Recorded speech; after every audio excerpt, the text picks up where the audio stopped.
সাহাল ইবনে সাদ রাদিয়াল্লাহু তাআলা আনহু বলেন, আলা রাসূলুল্লাহ সাল্লাল্লাহু আলাইহি ওয়াসাল্লাম, রাসূল সাল্লাল্লাহু আলাইহি ওয়াসাল্লাম বলেছেন, মাইয়াযমানুলি মা বাইনা লাহইয়াইহি ওয়া মা বাইনা রিজলাইহি আযমান লাহুল জান্নাহ। আল্লাহর নবী বলছেন, পৃথিবীর মানুষ শোনো, যদি কোনো মানুষ দুইটা অঙ্গের জিম্মেদারি নিতে পারে, এক নম্বর হলো মুখ, এই দুই চোয়ালের মধ্যবর্তী স্থান মুখ। যদি কোনো পুরুষ, যদি কোনো নারী এই মুখের হেফাজত করতে পারে, এই মুখ দিয়ে আমি অন্যায় কথা বলবো না, মুখ দিয়ে মিথ্যা বলবো না, মুখ দিয়ে কাউকে গালি দিব না, এই মুখ দিয়ে কোনো অশ্লীল কথা বলবো না, মুখ দিয়ে কোনো মিথ্যা বলবো না, এবং যদি কোনো নারী, যদি কোনো পুরুষ লজ্জা স্থানের হেফাজত করতে পারে, এই লজ্জা স্থান আমি অন্যায় অশ্লীল পথে বিপথে পরিচালিত করব না। আমার স্ত্রী ছাড়া, আমার স্বামী ছাড়া আমি অন্য কাউকে ব্যবহার করতে দিব না, অন্যায় পথে ব্যবহার করব না। এই মুখের জিম্মেদারি, এই লজ্জা স্থানের জিম্মেদারি যদি কোনো নারী, যদি কোনো পুরুষ নিতে পারে, আল্লাহর নবী ঘোষণা দিলেন, আযমান লাহুল জান্নাহ। পৃথিবীর মানুষ জেনে রাখো, আমি অবশ্যই ওই ব্যক্তিকে জান্নাতে নিয়ে যাওয়ার জন্য জিম্মেদারি গ্রহণ করলাম। যদি কোনো মানুষ বলতে পারে, মুখ দিয়ে অন্যায় কথা বলবো না, মুখ দিয়ে অশ্লীল কথা বলবো না, মুখ দিয়ে কাউকে গালি দেব না, মুখ দিয়ে কাউকে কষ্ট দেব না, কাউকে অন্যায় অশ্লীল কথা বলবো না, এবং যদি কোনো নারী, যদি কোনো পুরুষ লজ্জা স্থান অন্যায় পথে ব্যবহার না করে, আল্লাহর নবী বলছেন, সহিহ বুখারীর হাদিস, ওই নারীকে, ওই পুরুষকে কেমনে জান্নাতে নিয়ে যেতে হয় সেটা আমার দায়িত্ব, এটা আমার দায়িত্ব হয়ে যায়, এটা আমার কর্তব্য হয়ে যায়। আমি আল্লাহর নবী ওই নারীকে, ওই ব্যক্তিকে, ওই পুরুষকে জান্নাতে নিয়ে যাবই যাব। সুবহানাল্লাহ। সম্মানিত উপস্থিতি, দেখুন আজকে আমাদের সমাজের বাস্তব অবস্থা। আজকে আমরা নারী স্বাধীনতার নামে, আজকে আমরা প্রগতিবাদের নামে, আজকে আমরা নারীদেরকে পথে নিয়ে এসে সম অধিকারের নামে নারীদের মর্যাদাকে আজকে আমরা লুণ্ঠন করেছি। এটা ইসলাম সমর্থন করে না। ইসলাম তো নারীকে সম অধিকার দিয়েছে, ইসলাম নারীকে সম মর্যাদা দিয়েছে। ইসলাম নারীকে সম মর্যাদা নয়, অনেক অনেক গুণে অনেক বেশি মর্যাদা প্রদান করেছে। সম্মানিত উপস্থিতি, দেখুন আলোচনা অতীব স্বল্প, আমি আরেকটা হাদিস অনুবাদ করে আলোচনা শেষ করে দিব ইনশাআল্লাহ। মনোযোগ দিয়ে শ্রবণ করুন। একজন নারী, একজন পুরুষ কখনো পরিপূর্ণ পর্দার বাইরে গিয়ে কোনো অন্যায় অশ্লীল কাজে জড়িত হতে পারে না। কোনো নারী কখনো পুরুষ, কোনো নারী কখনো অন্যায় অশ্লীলতার পথে হাঁটতে পারে না। পরিপূর্ণ পর্দা মেইনটেইন করে, পরিপূর্ণ পর্দা বজায় রেখে তাকে চলাফেরা করতে হবে। এই কথা ইসলাম বলেছে, এই কথা আল্লাহ রাব্বুল আলামিন বলেছে, এই কথা নবী মুহাম্মদ রাসূলুল্লাহ সাল্লাল্লাহু আলাইহি ওয়াসাল্লাম বলেছে। আন আবি হুরায়রা রাদিয়াল্লাহু তাআলা আনহু قال قال رسول الله صلى الله عليه وسلم, আবু হুরায়রা রাদিয়াল্লাহু তাআলা আনহু বলেন, রাসূল সাল্লাল্লাহু আলাইহি ওয়াসাল্লাম বলেছেন, সিনফানে মিন আহলিন নার লাম আরাহুমা। আল্লাহর নবী বলছেন, দুনিয়ার মানুষ শোনো, দুই শ্রেণীর মানুষ রয়েছে যারা যাবে জাহান্নামে। লাম আরাহুমা, আমি তাদেরকে কখনোই দেখিনি। আল্লাহর নবী বলছেন, শোনো, দুই শ্রেণীর মানুষ রয়েছে যারা যাবে জাহান্নামে। লাম আরাহুমা, আমি তাদের কখনোই দেখিনি। দুই শ্রেণীর মানুষ আছে যারা যাবে জাহান্নামে, তাদেরকে দেখিনি বলতে আজকের যুগে তারা নাই, তারা পরবর্তী প্রজন্ম। পরবর্তী সময়ে দুই শ্রেণীর মানুষ বের হবে। ওই সমস্ত মানুষেরা, ওই সমস্ত নারীরা, ওই সমস্ত পুরুষেরা জাহান্নামে যাবে যারা আজকে আমি তাদেরকে দেখিনি। আল্লাহর নবী বললেন, শোনো, রজুলুন কওমুন মাআহুম সিয়াতুন কাআযনাবিল বাকার। এক শ্রেণীর মানুষ হলো যাদের হাতে থাকবে লাঠি গরুর লেজের মতো, একদিকে মোটা একদিকে চিকন, একদিকে মোটা একদিকে চিকন, এই রকম লাঠি তাদের হাতে থাকবে। তারা ইয়াদরিবুনা বিহান নাস, ওই লাঠি দিয়ে তারা মানুষকে প্রহার করবে, মানুষকে আঘাত করবে, মানুষকে কষ্ট দিবে। এই সমস্ত লোকেরা জাহান্নামে যাবে না, এই সমস্ত লোকেরা জাহান্নামে যাবে না। এরপর আল্লাহর নবী বললেন, নিসাউন, মহিলা, কাসিয়াতুন পোশাক পরিধান করবে, আরিয়াতুন নগ্ন পোশাক, মহিলা পোশাক পরিধান করবে, নগ্ন পোশাক। আল্লাহর নবী আজ থেকে নিয়ে ১৫০০ বৎসর পূর্বে বললেন নগ্ন পোশাক বলতে ওই যে আপনার মেয়ে, আপনার স্ত্রী, ওই মেয়েটা যখন রাস্তা দিয়ে কলেজে যাই, যখন ইউনিভার্সিটি, এই সমস্ত ব্যক্তিরা জান্নাতে যাবে না। ওয়ালা ইয়াজিদনা রিহাহা, জান্নাতে তো যাবে না, জান্নাতের ঘ্রাণ পর্যন্ত পাবে না। ওয়াইন্না রিহাহা লা ইউজাদু মিন মাসিরাতি কাযা ওয়া কাযা। আল্লাহর নবী বললেন সাহাবী শোনো, অথচ ওই জান্নাতের সুগন্ধি পাওয়া যায় এত এত দূর থেকে। অতএব ওই সমস্ত ব্যক্তিরা, যেই সমস্ত ব্যক্তির হাতে থাকে লাঠি, একদিকে মোটা একদিকে চিকন, একদিকে মোটা একদিকে চিকন, ওই সমস্ত ব্যক্তিরা জান্নাতে যাবে না। ওই সমস্ত নারীরা জান্নাতে যাবে না যাদের কুটের কুফাটা হলো, মাথার চুলের খুপাটা হলো ওই যে হেলে যাও উটের কুজের মতো। ওই সমস্ত মহিলারা যারা বেপর্দা হয়ে রাস্তাঘাটে চলাফেরা করে, এই সমস্ত ব্যক্তিরা, এই সমস্ত মহিলারা জান্নাতে যাবে না। ওয়ালা ইয়াজিদনা রিহাহা, জান্নাতের ঘ্রাণ পর্যন্ত পাবে না। আল্লাহর নবী বললেন অথচ জান্নাতের ঘ্রাণ পাওয়া যায়, জান্নাতের ঘ্রাণ পাওয়া যায় অনেক দূর থেকে। সম্মানিত উপস্থিতি, অতএব বলছিলাম আল্লাহ রাব্বুল আলামিন তার নবী মুহাম্মদ রাসূলুল্লাহ সাল্লাল্লাহু আলাইহি সাল্লাম এইভাবে সতর্ক সাবধান করলেন একজন নারীকে পরিপূর্ণ পর্দার সঙ্গে বাড়ি থেকে বের হওয়ার জন্য এবং গৃহে থাকার জন্য, গৃহে অবস্থান করার জন্য আল্লাহ রাব্বুল আলামিন বললেন। আল্লাহ রাব্বুল আলামিন একথাও বললেন জাহেল যুগের নারীদের মতো রূপ লাবণ্য সৌন্দর্য প্রদর্শন করে তোমরা বেরিও না। অনুরূপভাবে পুরুষদেরকেও বলে দিয়েছেন কুল্লিল মুমিনিনা ইয়াগুযু মিন আবসারিহিম ওয়া ইয়াহফাযু ফুরুজাহুম। আল্লাহ রাব্বুল আলামিন বললেন হে নবী, আপনি মুমিন পুরুষদেরকেও বলে দিন ওই সমস্ত মুমিন পুরুষরা যেন তাদের লজ্জা স্থানকে হেফাজত করে, তাদের দৃষ্টিকে অবনমিত রাখে। আল্লাহ রাব্বুল আলামিন আমাদেরকে নারী পুরুষ উভয়কে আমাদের স্ব পর্দা মেনটেন করে স্ব পর্দা বজায় রেখে চলার জীবন গঠনের তৌফিক দান করুন। সকলে বলি আল্লাহুম্মা আমিন।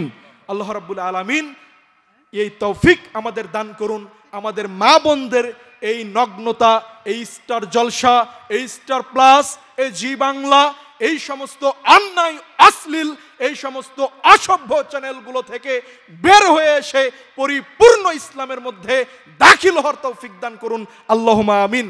সম্মানিত উপস্থিতি মা বোনেরা, বিশ্বাস করুন একজন আদর্শ সন্তানের মা আপনি তখনই হতে পারবেন, আপনি একজন আদর্শ সন্তান গর্ভে তখনই ধারণ করতে পারবেন যখন আপনি নিজেকে অন্যায় থেকে, অশ্লীলতা থেকে, পাপ থেকে, এই সমস্ত স্টার জলসা, জি বাংলা, জি প্লাস, যেটাই বলি না কেন, এই সমস্ত অসভ্য, এই সমস্ত অমুসলিমদের এই কৃষ্টি কালচার থেকে, এই সমস্ত সংস্কৃতি থেকে আপনি নিজেকে বের করে নিয়ে এসে যখন আপনি ইসলাম মেনে আপনার জীবন ঢেলে সাজাতে পারবেন, তখনই কেবলমাত্র আপনার জীবন সুন্দর হবে। একজন মা হতে হবে আদর্শ, মা হতে হবে নেককার, তাহলেই কেবল তার দ্বারা একজন উত্তম সন্তান জন্ম দেওয়া, গর্ভে ধারণ করা সম্ভব। সম্মানিত উপস্থিতি, ইমাম বুখারী রাহিমাহুল্লাহ নাম শুনেছেন? ইমাম বুখারী রাহিমাহুল্লাহ তার বাল্য জীবনের একটা ঘটনা পাওয়া যায়। ইমাম খতিব বাগদাদি রাহিমাহুল্লাহ তারিখে বাগদাদে ঘটনাটা উল্লেখ করেছেন।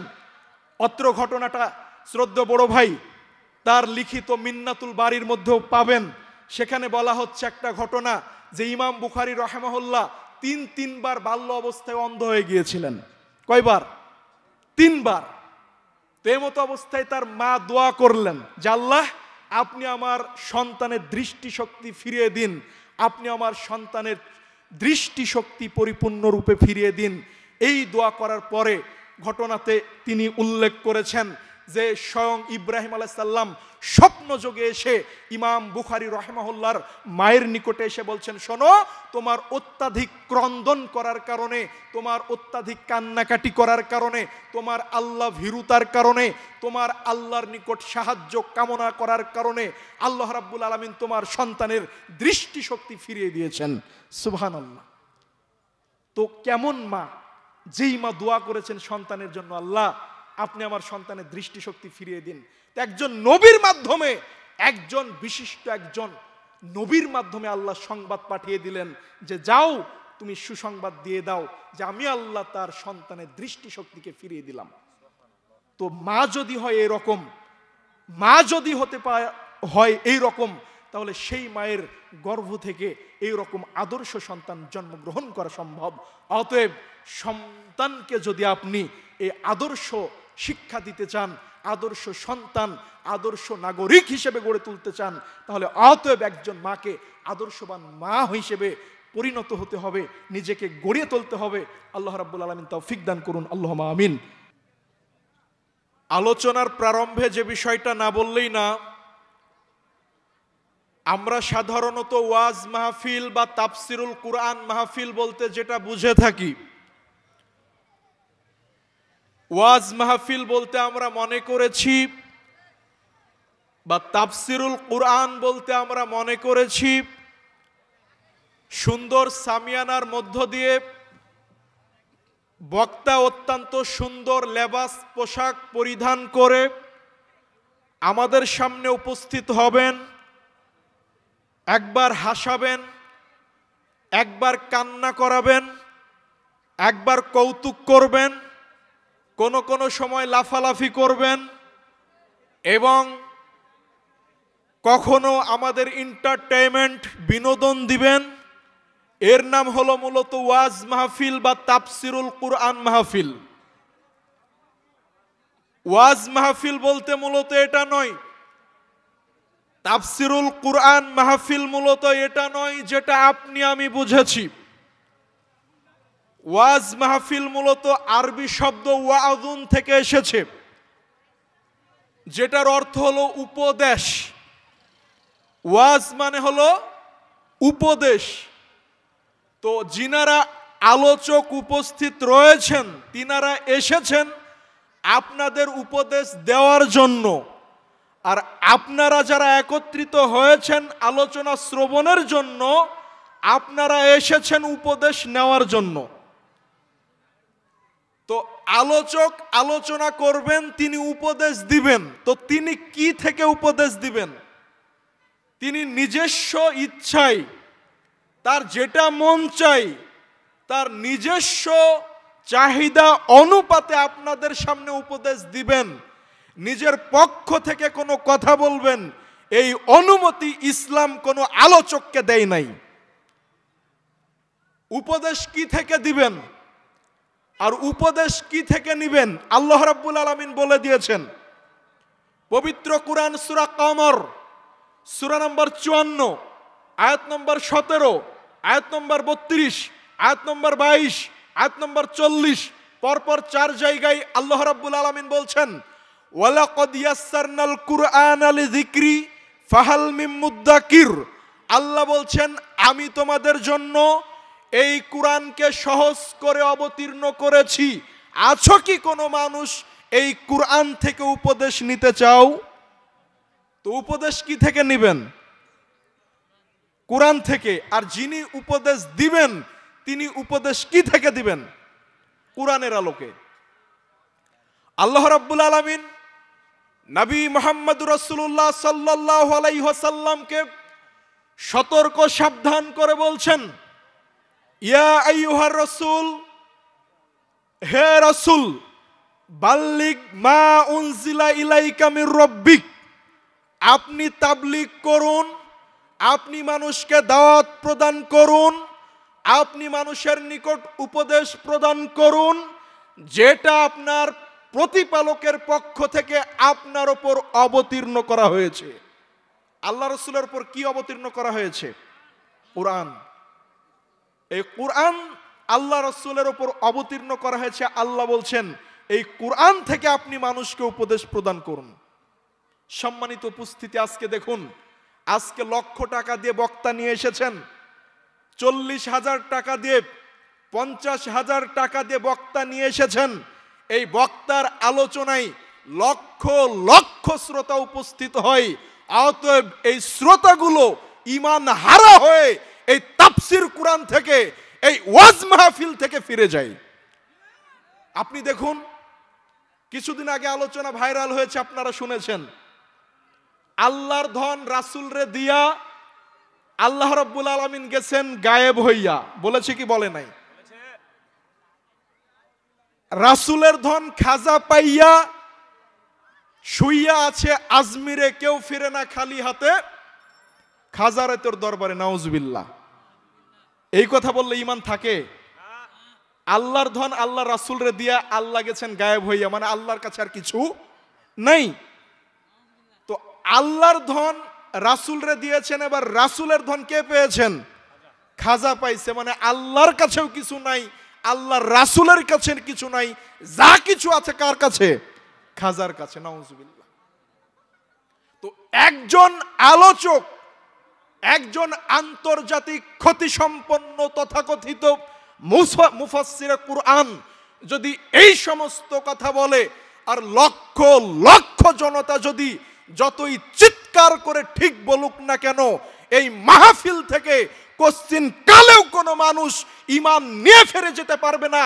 ঈমান হারা হয়ে, মুশরিক হয়ে, ঈমান বিচ্যুত করে কাফের হয়ে ফিরে যেতে হবে। সম্মানিত উপস্থিতি, দেখুন আজকের তাফসিরের এই অবস্থা।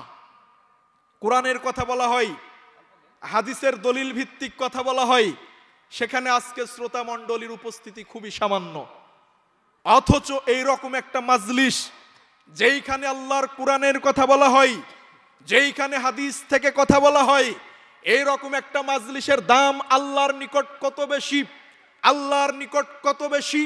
যেইখানে মাজলিসে কোরআনের কথা বলা হয়, যেইখানে হাদিস থেকে কথা বলা হয়, সহিহ বুখারী খুলবেন, আল্লাহর নবী বলছেন, শোনো, ইন্না লিল্লাহি মালাইকাতান ইয়াতুফুনা ফিত তুরুক ইয়ালতামিসুনা আহলায যিকির। আল্লাহর নবী বলছেন, পৃথিবীর মানুষ শোনো, যখন ইন্না লিল্লাহি মালাইকাতান ইয়াতুফুনা ফিত তুরুক, এক পর্যায়ে আল্লাহ রাব্বুল আলামিনের ফেরেশতা মণ্ডলী রাস্তায় রাস্তায় ঘুরতে থাকে, পথে পথে চলতে থাকে, ইয়ালতামিসুনা আহলায যিকির, অন্বেষণ করতে থাকে কোথায় দ্বীনি মাজলিসের আয়োজন করা হয়েছে, কোথায় কোরআন সুন্নাহর কথা বলা হচ্ছে, কোথায় কোরআনের আলোকে কথা বলা হচ্ছে, কোথায় হাদিসের আলোকে কথা বলা হচ্ছে, কোথায় কিছু দ্বীনি মানুষ একত্রিত হয়ে কোরআনের আলোচনা শ্রবণ করছে। ফাইদা ওয়াজাদু কওমান ইয়াযকুরুনাল্লাহ তাআলা, যখন এই রকম একটা দ্বীনি মাজলিস তারা পেয়ে যায়, হাজরা পুকুর ডাবতলা কর্তৃক আয়োজিত অত্র ইসলামী সম্মেলন, যেখানে কোরআনের কথা হয়, যেখানে হাদিসের কথা বলা হয়, এমতো অবস্থায় ফেরেশতারা একত্রিত হন। অতঃপর ওই ফেরেশতাগুলো অন্যান্য ফেরেশতাদের ডাক দিয়ে বলেন, হালুম্মু ইলা হাজাতিকুম, হালুম্মু ইলা হাজাতিকুম। আরে ফেরেশতা শোনো শোনো শোনো, তোমরা যেটা খুঁজছো, তোমরা যেটা চাচ্ছ, দ্বীনি মাজলিসের আয়োজন অত্র মাঠে করা হয়েছে, রেলওয়ে স্টেশন মাঠে। কোরআনের কথা হচ্ছে, হাদিসের কথা হচ্ছে, আল্লাহর কথা হচ্ছে, এই মাজলিসে তোমরা একত্রিত হও। সমস্ত ফেরেশতা একত্রিত হয়ে যায়। এরপরে আল্লাহর নবী বলছেন, সহিহ বুখারীর বর্ণনা, ফাহাফুনাহুম বিআজনাহাতিহিম ইলা সামাইদ দুনিয়া। ওই সমস্ত ফেরেশতারা তাদের পরসমূহ বিছাতে বিছাতে, পাখনাগুলো বিছাতে বিছাতে আরশে আজিম পর্যন্ত, প্রথম আসমান পর্যন্ত পাখনাগুলো বিছিয়ে দেন। এমতো অবস্থা আল্লাহ রাব্বুল আলামিন জিজ্ঞাসা করেন, ইয়াসআলুহুম রাব্বুহুম ওয়া হুয়া আ'লাম বিহিম। আল্লাহ রাব্বুল আলামিন ফেরেশতাদের জিজ্ঞাসা করেন, অথচ আল্লাহ রাব্বুল আলামিন সবকিছু জানেন। আল্লাহ বলেন, ফেরেশতা তোমরা কোথায় ছিলে? ফেরেশতা কোথায় ছিল এটা আল্লাহ জানে কি জানে না? আল্লাহ জানে, জেনে শুনে জিজ্ঞাসা করে। আল্লাহর নবী বলছেন, ইয়াসআলুহুম রাব্বুহুম ওয়া হুয়া আ'লাম বিহিম। আল্লাহ জেনে শুনে ফেরেশতাদের জিজ্ঞাসা করেন, আরে ফেরেশতা তোমরা কোথায় ছিলে? তখন ফেরেশতারা বলেন, রব, আমরা রেলওয়ে স্টেশন মাঠে ছিলাম, অমুক মসজিদে ছিলাম, অমুক মাহফিলে ছিলাম, যেখানে কোরআনের কথা হচ্ছিল, যেখানে হাদিসের কথা হচ্ছিল, যেখানে রঙ্গমঞ্চ হয়নি, যেখানে কোনো কৌতুক নাচ গান হয়নি, যেখানে কোনো লাফালাফির জিকির আজকার হয়নি, এই রকম মাজলিসে আমরা একত্রিত ছিলাম। আল্লাহ ফেরেশতাদেরকে আল্লাহ জিজ্ঞাসা করেন, আচ্ছা ফেরেশতা বলো তো, ওই মাজলিসে উপস্থিত মুসল্লি তারা আমার নিকটে কি চাই? তারা কি চাই? তখন ফেরেশতারা বলেন, আল্লাহ, ওই সমস্ত লোকেরা আপনার নিকটে ক্ষমা ভিক্ষা চাই। আল্লাহর নিকটে আমরা কি ক্ষমা চাই? আল্লাহ রাব্বুল আলামিন আমাদেরকে মাফ করুন, আল্লাহুম্মা আমিন। আল্লাহ রাসূল এই কথা বলছেন, ফেরেশতারা বলেন আল্লাহ ওই সমস্ত লোকেরা আপনার নিকটে ক্ষমা ভিক্ষা চাই। এরপরে আল্লাহ আবার বলেন আচ্ছা ফেরেশতা আর কি চাই? তখন ফেরেশতারা বলে আল্লাহ ওই সমস্ত লোকেরা আপনার নিকট জাহান্নাম থেকে বাঁচতে চাই। সুবহানাল্লাহ। এরপরে আল্লাহ রাব্বুল আলামিন আবার জিজ্ঞাসা করেন আচ্ছা বলো তো আর কি চাই? তখন ফেরেশতারা বলেন আল্লাহ রাব্বুল আলামিন ওই সমস্ত লোকেরা জান্নাত পেতে চায়। আল্লাহ রাব্বুল আলামিন আমাদেরকে জান্নাত দান করুন, আমিন। আল্লাহ রাব্বুল আলামিন জাহান্নাম থেকে মুক্তি দান করুন, আমিন। এই কথা যখন আল্লাহ শুনেন, ফেরেশতাদের স্বীকারোক্তি নেন, এমতো অবস্থায় আল্লাহ রাব্বুল আলামিন ফেরেশতাদের কি বলেন শুনেন, মনোযোগ দেন। ফেরেশতাদেরকে আল্লাহ বলেন ফাউশহিদুকুম আন্নী কদ গাফারতু লাহুম। আরে ফেরেশতা শোনো, আমি আল্লাহ তোমাদের সাক্ষী রেখে ঘোষণা দিলাম, আমি আল্লাহ তোমাদের সাক্ষী রেখে ঘোষণা দিলাম, ওই মাজলিসে ওই বৈঠকে যত মুসলিম যত নর নারী একত্রিত হয়েছিল, আমি আল্লাহ ওই প্রত্যেক মুসলিম নর নারীর জীবনের সমস্ত গুনাহ খাতাকে মাফ করে দিলাম। আল্লাহ রাব্বুল আলামিন এই কথা বলেন। এবার ফেরেশতারা আল্লাহকে বলেন, আল্লাহ রাব্বুল আলামিনকে বলেন ইয়া রব্বি ফুলানুন আব্দুন খাতাউন ইন্নামা জাআলি হাজাত। আল্লাহ ওই মাজলিসে একজন ব্যক্তি ছিল, যেই ব্যক্তি আলোচনা শ্রবণের জন্য আসে নাই। ওই মাজলিসে একজন মানুষ ছিল, ওই ব্যক্তি বিরোধিতা করার জন্য এসেছিল। ওই মানুষটা এসেছিল চা খাওয়ার জন্য, ওই মানুষটা এসেছিল নিজস্ব আকাঙ্ক্ষা চাহিদা মেটানোর জন্য। আপনি কেন সবাইকে মাফ করলেন? যারা মুখলেস মানুষ, ভালো মানুষ, আপনি তাদের মাফ করেন। এইভাবে ফেরেশতারা আল্লাহকে অভিযোগ দেন। তো আল্লাহ রাব্বুল আলামিন বলেন 2 নম্বর বাক্যে বলেন হুমুজ জুলাসাউলা ইয়াশকা জালিসুহুম। আরে ফেরেশতা শুনে রাখো, ওই মাজলিসে যত মানুষ উপস্থিত হয়েছে, যত নর নারী একত্রিত হয়েছে, আমি আল্লাহ প্রত্যেক মানুষের প্রত্যেক ব্যক্তির জীবনের সমস্ত গুনাহ খাতাকে মাফ করে দিলাম। সুবহানাল্লাহি বিহামদিহি। এই রকম একটা দ্বীনি মাজলিসের দাম কত আজকে আমরা মূল্যায়ন করি না। আজকে এই রকম দ্বীনি মাজলিসগুলোতে আমরা সময় দেই না। আমরা সময় দিই যেখানে ওই যে কিচ্ছা কাহিনী হয়, যেখানে লাফালাফি হয়, যেখানে ভণ্ডদের আড্ডাখানা, যেখানে এই রকম শিরকি রসম রেওয়াজ, শিরকি গান, যেই সমস্ত বক্তারা হিন্দি গানকে ডাবিং করে বাংলা ইসলামিক গানে রূপান্তরিত করে উপস্থাপন করে, আজকে ওই সমস্ত তাফসির, ওই সমস্ত তথাকথিত ওয়াজ মাহফিল আজকে শ্রোতার সমাগম। সম্মানিত উপস্থিতি, দেখুন এরকম দ্বীনি মাজলিসের দাম কত। আলোচনা আমি দীর্ঘ নয়, যে বিষয়টা বলতে চাচ্ছিলাম পর্দার গুরুত্ব। সম্মানিত উপস্থিতি, অত্যন্ত স্বল্প সময় কিছু কথা বলি। দেখুন ইসলাম একটা সার্বজনীন তথা বিশ্বজনীন মানব প্রকৃতির ধর্ম। ইসলাম শুধু অন্যায়, অপরাধ, কবিরা গুনাহ, জেনা, ব্যভিচার, হত্যা, খুন, রাহাজানি এইগুলোকে হারাম করেছে বিষয়টা এমন নয়। ইসলাম যেমনি ভাবে অন্যায় অত্যাচারকে হারাম করেছে, অনুরূপভাবে এ অন্যায়, অপরাধ, অত্যাচার সংঘটিত হওয়ার যে রাস্তা, যে উপলক্ষ, যে উপকরণ, যে উপসর্গ, যে মাধ্যম, এই সব কিছুকে ইসলাম হারাম বলে ঘোষণা করেছে। জেনা ব্যভিচার ইসলামে হারাম কি হারাম? জেনা ধর্ষণ ইসলামে হালাল কি হারাম? হারাম। তো জেনা যেহেতু ইসলামে হারাম, তো জেনা সংঘটিত হওয়ার জন্য, ধর্ষণ হওয়ার জন্য যত পথ পন্থা রয়েছে, যত উপকরণ রয়েছে, যত মাধ্যম রয়েছে, যত উপলক্ষ রয়েছে, সব কিছুকে ইসলাম নিষিদ্ধ, হারাম বলে ঘোষণা করেছে। আপনি দেখুন জেনা যেমন ইসলামে হারাম, জেনা করার জন্য প্রথমত নারী পুরুষের একত্রিত হতে হয়। ইসলাম বলে দিয়েছে পুরুষ শোনো, মুমিন পুরুষদেরকে বলে দাও তারা যেন তাদের দৃষ্টিকে সংযত রাখে। নারীদেরকে বলে দাও তারা যেন তাদের দৃষ্টিকে সংযত রাখে। আল্লাহ বলে দিলেন, আল্লাহ বলে দিলেন কোন মহিলা যেন মাহারাম ছাড়া, যার সঙ্গে বিবাহ হারাম এমন ব্যক্তি ছাড়া কোন পুরুষ ব্যতীত যেন সফর না করে। আল্লাহ রাব্বুল আলামিন বলে দিলেন নারীদের বলে দাও তারা যেন পরিপূর্ণ পর্দার সাথে তারা যেন বাড়ির বাইরে বের হয়। আল্লাহ রাব্বুল আলামিন বলে দিলেন নারীদেরকে একথাও বলে দাও তারা যেন বাড়িতে গৃহে অবস্থান করে। আল্লাহ রাব্বুল আলামিন বলে দিলেন, আল্লাহর নবী বলে দিলেন কোন নারী যেন সুগন্ধি মেখে তারা যেন রূপ লাবণ্য প্রকাশ করে তারা যেন রাস্তাঘাটে বের না হয়। এই জেনা সংগঠিত হওয়ার জন্য, এই অন্যায় সংগঠিত হওয়ার জন্য, এই ধর্ষণ সংগঠিত হওয়ার জন্য যত উপকরণ রয়েছে, যত রাস্তা রয়েছে, যত পন্থা রয়েছে, সব পন্থাকে ইসলাম হারাম করেছে। আল্লাহ রাব্বুল আলামিন বললেন অকরনা ফি বুয়ুতিকুন্না ওয়ালা তাবাররুজনা তাবাররুজাল জাহিলিয়াতিল উলা। আল্লাহ রাব্বুল আলামিন বললেন হে নারীগণ তোমরা বাড়ির ভিতরে অবস্থান করো, জাহেলি যুগের নারীদের মতো রূপ সৌন্দর্য প্রদর্শন করে বেরিও না।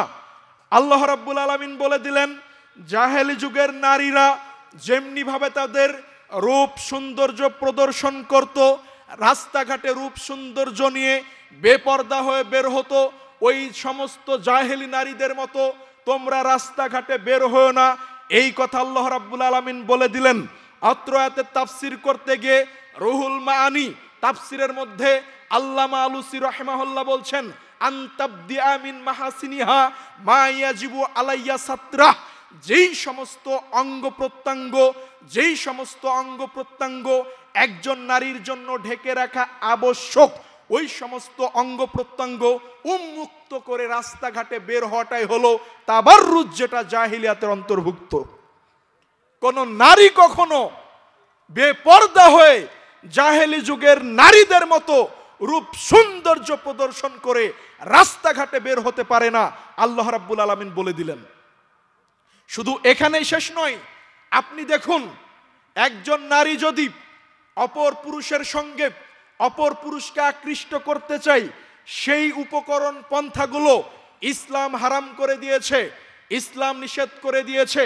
আল্লাহ রাব্বুল আলামিন বলছেন ইয়া নিসা আন-নবী লাস্তুন্না কা আহাদিম মিনান নিসা, হে নবীর স্ত্রীগণ তোমরা আর অন্যান্য নারীদের মতো নও, তোমরা আর অন্যান্য মহিলাদের মতো নও।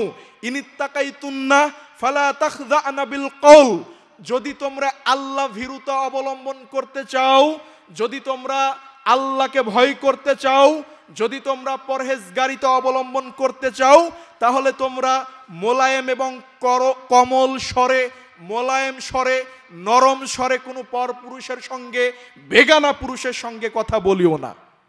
আল্লাহ বলে দিলেন কেন? যদি তোমরা আল্লাহ ভীরুতা অর্জন করতে চাও, কোন পরপুরুষের সঙ্গে মোলায়েম স্বরে কথা বলতে আল্লাহ রাব্বুল আলামিন নিষেধ করে দিলেন। নরম স্বরে কথা বলতে পাবে না। ইনিত্তাকাইতুন্না ফালা তাখযানা বিল কওল ফায়াতমা আল্লাযী ফি কলবিহি মারাদ। আল্লাহ রাব্বুল আলামিন বলছেন শোনো, যদি কোনো মহিলা নরম স্বরে কোনো পুরুষের সঙ্গে কথা বলে, যাদের অন্তরে বক্রতা রয়েছে, যাদের অন্তরে নোংরামি রয়েছে, যাদের অন্তর রোগগ্রস্ত, যাদের অন্তর অসুস্থ, এই সমস্ত পুরুষরা ওই নারীকে নিয়ে মন্দ চিন্তা করে বসবে, মন্দ চিন্তা করে বসবে।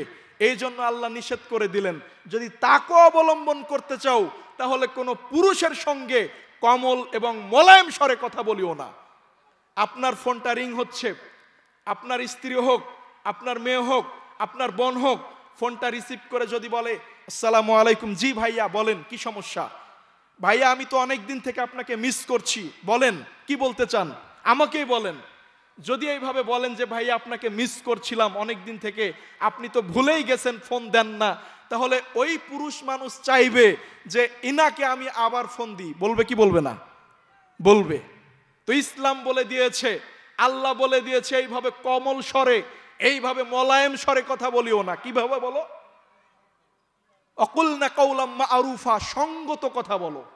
ফোনটা রিসিভ করে আপনাকে বলতে হবে আসসালামু আলাইকুম, জি ভাই বাড়িতে নাই, উনি বাইরে গেছেন, বাড়িতে আসলে আমি আপনাকে জানিয়ে দিব, ওনাকে জানাইবো, উনি ফোন করবেন, আপনি এখন ফোন রাখতে পারেন। এইভাবে যদি ফোন রেখে দেন তাহলে ওই পুরুষ আপনার সঙ্গে কথা বলার চান্স আর নিবে না। এখন আপনি যদি বলেন যে জি ভাইয়া বলেন কি বলতে চাচ্ছেন, আপনাকে তো অনেক মিস করি, আপনি তো ভুলেই গেছেন আপনাদেরকে ফোন দেন না, তাহলে উনি চাইবে যে এই মহিলা আমার সঙ্গে কথা বলতে ইচ্ছুক, আমিও তাকে মাঝে মধ্যে ফোন দিব। তো এটা থেকে অন্যায়ের শুরু হবে। এই জন্য আল্লাহ রাব্বুল আলামিন এই পন্থাকে নিষেধ করে দিলেন, খবরদার তোমরা কমল স্বরে, মোলায়েম স্বরে কোনো নারীর সঙ্গে, কোনো পুরুষের সঙ্গে কথা বলিও না। সম্মানিত উপস্থিতি দেখুন, অতঃপর আরেকটা আয়াত, আপনার যদি কোনো পুরুষের নিকটে, কোনো মহিলার নিকটে কোনো কিছু চাইতে হয়, একান্ত যদি প্রয়োজন হয়, যদি কোনো কিছু চাওয়ার প্রয়োজন মনে করেন, তাহলে পর্দার অন্তরাল থেকে চাইতে হবে, পর্দার আড়াল থেকে চাইতে হবে, পর্দার বাইরে থেকে বলতে হবে। আল্লাহ রাব্বুল আলামিন বলছেন ইযা সালতুমুহুন্না মাতাআন ফাসআলুহুন্না মিন ওয়ারাই হিজাব। আল্লাহ বলছে যদি তোমাদের নিকট কোনো কিছু চাইতে হয়, যদি তাদের নিকট কোনো কিছু চাইতে হয়, তাহলে তোমরা পর্দার অন্তরাল থেকে চাও, পর্দার বাইরে থেকে চাও। পর্দার বাইরে থেকে পরিপূর্ণ পর্দা মেইনটেইন করে, পরিপূর্ণ পর্দা বজায় রেখে একজন বেগানা পুরুষ একজন বেগানা নারীর সঙ্গে, একজন মাহারাম অপর মাহারাম নারীর সঙ্গে, একজন মাহারাম নারী অপর মাহারাম পুরুষের সঙ্গে কথা বলবে বেপর্দা অবস্থায়। পর্দার বাইরে গিয়ে পর্দা লঙ্ঘন করে কোনো নারী কোনো পুরুষ একত্রিত হতে পারে না, কখনো নয়। ইসলাম নিষেধ করে দিয়েছে, ইসলাম নিষেধ করে দিয়েছে। আন সাহাল ইবনে সাদ রাদিয়াল্লাহু তাআলা আনহু قال, সাহাল ইবনে সাদ রাদিয়াল্লাহু তাআলা আনহু বলেন, আলা রাসূলুল্লাহ সাল্লাল্লাহু আলাইহি ওয়াসাল্লাম, রাসূল সাল্লাল্লাহু আলাইহি ওয়াসাল্লাম বলেছেন, মাইয়াযমানু লি মা বাইনা লাহইয়াইহি ওয়া মা বাইনা রিজলাইহি আযমান লাহুল জান্নাহ। আল্লাহর নবী বলছেন, পৃথিবীর মানুষ শোনো, যদি কোনো মানুষ দুইটা জিনিসের, যদি কোনো মানুষ দুইটা অঙ্গের জিম্মেদারি নিতে পারে, এক নম্বর হলো মুখ, এই দুই চোয়ালের মধ্যবর্তী স্থান মুখ। যদি কোনো পুরুষ, যদি কোনো নারী এই মুখের হেফাজত করতে পারে, এই মুখ দিয়ে আমি অন্যায় কথা বলবো না, মুখ দিয়ে মিথ্যা বলবো না, মুখ দিয়ে কাউকে গালি দিব না, এই মুখ দিয়ে কোনো অশ্লীল কথা বলবো না, মুখ দিয়ে কোনো মিথ্যা বলবো না, এবং যদি কোনো নারী, যদি কোনো পুরুষ লজ্জা স্থানের হেফাজত করতে পারে, এই লজ্জা স্থান আমি অন্যায় অশ্লীল পথে বিপথে পরিচালিত করব না, আমার স্ত্রী ছাড়া, আমার স্বামী ছাড়া আমি অন্য কাউকে ব্যবহার করতে দিব না, অন্যায় পথে ব্যবহার করব না। এই মুখের জিম্মেদারি, এই লজ্জা স্থানের জিম্মেদারি যদি কোনো নারী, যদি কোনো পুরুষ নিতে পারে, আল্লাহর নবী ঘোষণা দিলেন আযমান লাহুল জান্নাহ, পৃথিবীর মানুষ জেনে রাখো আমি অবশ্যই অবশ্যই ওই ব্যক্তিকে জান্নাতে নিয়ে যাওয়ার জন্য জিম্মেদারি গ্রহণ করলাম। যদি কোনো মানুষ বলতে পারে মুখ দিয়ে অন্যায় কথা বলবো না, মুখ দিয়ে অশ্লীল কথা বলবো না, মুখ দিয়ে কাউকে গালি দেব না, মুখ দিয়ে কাউকে কষ্ট দেব না, কাউকে অন্যায় অশ্লীল কথা বলবো না, এবং যদি কোনো নারী, যদি কোনো পুরুষ লজ্জা স্থান অন্যায় পথে ব্যবহার না করে, আল্লাহর নবী বলছেন সহিহ বুখারীর হাদিস, ওই নারীকে, ওই পুরুষকে কেমনে জান্নাতে নিয়ে যেতে হয় সেটা আমার দায়িত্ব, এটা আমার দায়িত্ব হয়ে যায়, এটা আমার কর্তব্য হয়ে যায়। আমি আল্লাহর নবী ওই নারীকে, ওই ব্যক্তিকে, ওই পুরুষকে জান্নাতে নিয়ে যাবই যাব। সুবহানাল্লাহ। সম্মানিত উপস্থিতি দেখুন, আজকে আমাদের সমাজের বাস্তব অবস্থা, আজকে আমরা নারী স্বাধীনতার নামে, আজকে আমরা প্রগতিবাদের নামে, আজকে আমরা নারীদেরকে পথে নিয়ে এসে সম অধিকারের নামে নারীদের মর্যাদাকে আজকে আমরা লুণ্ঠন করেছি। এটা ইসলাম সমর্থন করে না। ইসলাম তো নারীকে সম অধিকার দিয়েছে, ইসলাম নারীকে সম মর্যাদা দিয়েছে। ইসলাম নারীকে সম মর্যাদা নয়, অনেক অনেক গুণে অনেক বেশি মর্যাদা প্রদান করেছে। সম্মানিত উপস্থিতি দেখুন, আলোচনা অতীব স্বল্প, আমি আরেকটা হাদিস অনুবাদ করে আলোচনা শেষ করে দিব ইনশাআল্লাহ, মনোযোগ দিয়ে শ্রবণ করুন। একজন নারী, একজন পুরুষ কখনো পরিপূর্ণ পর্দার বাইরে গিয়ে কোনো অন্যায় অশ্লীল কাজে জড়িত হতে পারে না। কোনো নারী কখনো পুরুষ, কোনো নারী কখনো অন্যায় অশ্লীলতার পথে হাঁটতে পারে না। পরিপূর্ণ পর্দা মেইনটেইন করে, পরিপূর্ণ পর্দা বজায় রেখে তাকে চলাফেরা করতে হবে। এই কথা ইসলাম বলেছে, এই কথা আল্লাহ রাব্বুল আলামিন বলেছে, এই কথা নবী মুহাম্মদ রাসূলুল্লাহ সাল্লাল্লাহু আলাইহি সাল্লাম বলেছে। আন আবি হুরায়রা রাদিয়াল্লাহু তাআলা আনহু قال قال رسول الله صلى الله عليه وسلم আবু হুরায়রা রাদিয়াল্লাহু তাআলা আনহু বলেন, রাসূল সাল্লাল্লাহু আলাইহি ওয়াসাল্লাম বলেছেন, সিনফানে মিন আহলিন নার লাম আরাহুমা, আল্লাহর নবী বলছেন, দুনিয়ার মানুষ শোনো, দুই শ্রেণীর মানুষ রয়েছে যারা যাবে জাহান্নামে। লাম আরাহুমা, আমি তাদেরকে কখনোই দেখিনি। আল্লাহর নবী বলছেন, শোনো, দুই শ্রেণীর মানুষ রয়েছে যারা যাবে জাহান্নামে। লাম আরাহুমা, আমি তাদের কখনোই দেখিনি। দুই শ্রেণীর মানুষ আছে যারা যাবে জাহান্নামে, তাদেরকে দেখিনি বলতে আজকের যুগে তারা নাই, তারা পরবর্তী প্রজন্ম। পরবর্তী সময়ে দুই শ্রেণীর মানুষ বের হবে। ওই সমস্ত মানুষেরা, ওই সমস্ত নারীরা, ওই সমস্ত পুরুষেরা জাহান্নামে যাবে যারা আজকে আমি তাদেরকে দেখিনি। আল্লাহর নবী বললেন, শোনো, রজুলুন কওমুন মাআহুম সিয়াতুন কাআযনাবিল বাকার, এক শ্রেণীর মানুষ হলো যাদের হাতে থাকবে লাঠি গরুর লেজের মতো, একদিকে মোটা একদিকে চিকন, একদিকে মোটা একদিকে চিকন, এই রকম লাঠি তাদের হাতে থাকবে। তারা ইয়াদরিবুনা বিহান নাস, ওই লাঠি দিয়ে তারা মানুষকে প্রহার করবে, মানুষকে আঘাত করবে, মানুষকে কষ্ট দিবে। এই সমস্ত লোকেরা জাহান্নামে যাবে না, এই সমস্ত লোকেরা জাহান্নামে যাবে না।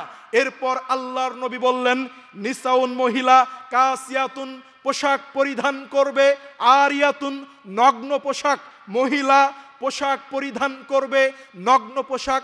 আল্লাহর নবী আজ থেকে নিয়ে ১৫০০ বৎসর পূর্বে বললেন, নগ্ন পোশাক বলতে ওই যে আপনার মেয়ে, আপনার স্ত্রী, ওই মেয়েটা যখন রাস্তা দিয়ে কলেজে যাই, যখন ইউনিভার্সিটি, এই সমস্ত ব্যক্তিরা জান্নাতে যাবে না। ওয়ালা ইয়াজিদনা রিহাহা, জান্নাতে তো যাবে না, যাবে না, জান্নাতের ঘ্রাণ পর্যন্ত পাবে না। ওয়াইন্না রিহাহা লা ইউজাদু মিন মাসিরাতি কাযা ওয়া কাযা। আল্লাহর নবী বললেন, সাহাবী শোনো, অথচ ওই জান্নাতের সুগন্ধি পাওয়া যায় এত এত দূর থেকে।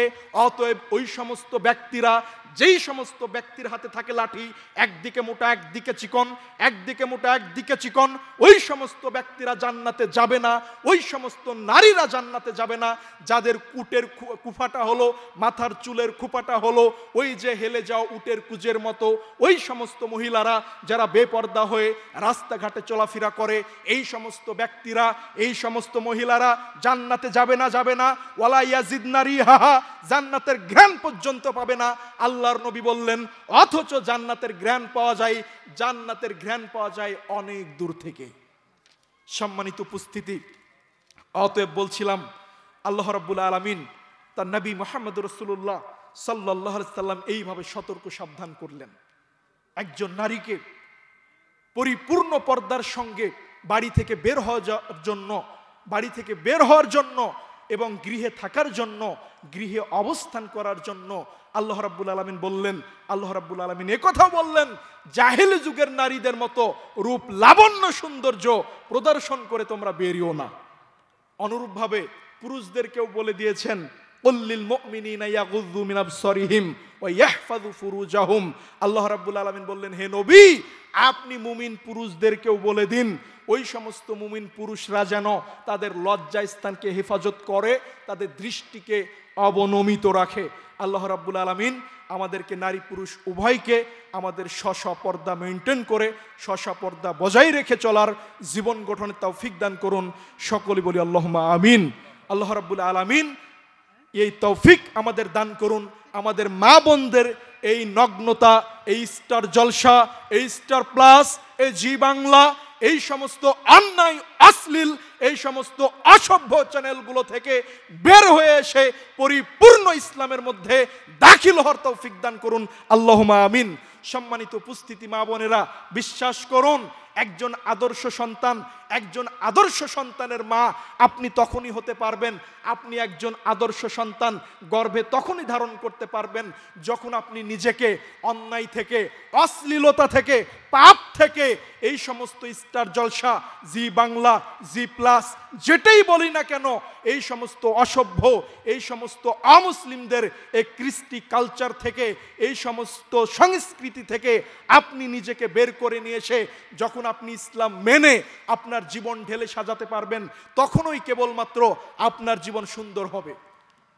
একজন মা হতে হবে আদর্শ, মা হতে হবে নেককার, তাহলেই কেবল তার দ্বারা একজন উত্তম সন্তান জন্ম দেওয়া, গর্ভে ধারণ করা সম্ভব। সম্মানিত উপস্থিতি, ইমাম বুখারী রাহিমাহুল্লাহ নাম শুনেছেন? ইমাম বুখারী রাহিমাহুল্লাহ তার বাল্য জীবনের একটা ঘটনা পাওয়া যায়। ইমাম খতিব বাগদাদি রাহিমাহুল্লাহ তারিখে বাগদাদে ঘটনাটা উল্লেখ করেছেন। অত্র ঘটনাটা শ্রদ্ধেয় বড় ভাই তার লিখিত মিন্নাতুল বারীর মধ্যেও পাবেন। সেখানে বলা হচ্ছে একটা ঘটনা যে ইমাম বুখারী রাহিমাহুল্লাহ তিনবার বাল্য অবস্থায় অন্ধ হয়ে গিয়েছিলেন। কয়বার? 3 বার। তো এই মতো অবস্থায় তার মা দোয়া করলেন যে আল্লাহ আপনি আমার সন্তানের দৃষ্টিশক্তি ফিরিয়ে দিন, আপনি আমার সন্তানের দৃষ্টিশক্তি পরিপূর্ণরূপে ফিরিয়ে দিন। এই দোয়া করার পরে ঘটনাতে তিনি উল্লেখ করেছেন যে স্বয়ং ইব্রাহিম আলাইহিস সালাম স্বপ্ন যোগে এসে ইমাম বুখারী রাহিমাহুল্লাহর মায়ের নিকটে এসে বলছেন, শোনো, তোমার অত্যাধিক ক্রন্দন করার কারণে, তোমার অত্যাধিক কান্নাকাটি করার কারণে, তোমার আল্লাহ ভীরুতার কারণে, তোমার আল্লাহর নিকট সাহায্য কামনা করার কারণে আল্লাহ রাব্বুল আলামিন তোমার সন্তানের দৃষ্টিশক্তি ফিরিয়ে দিয়েছেন।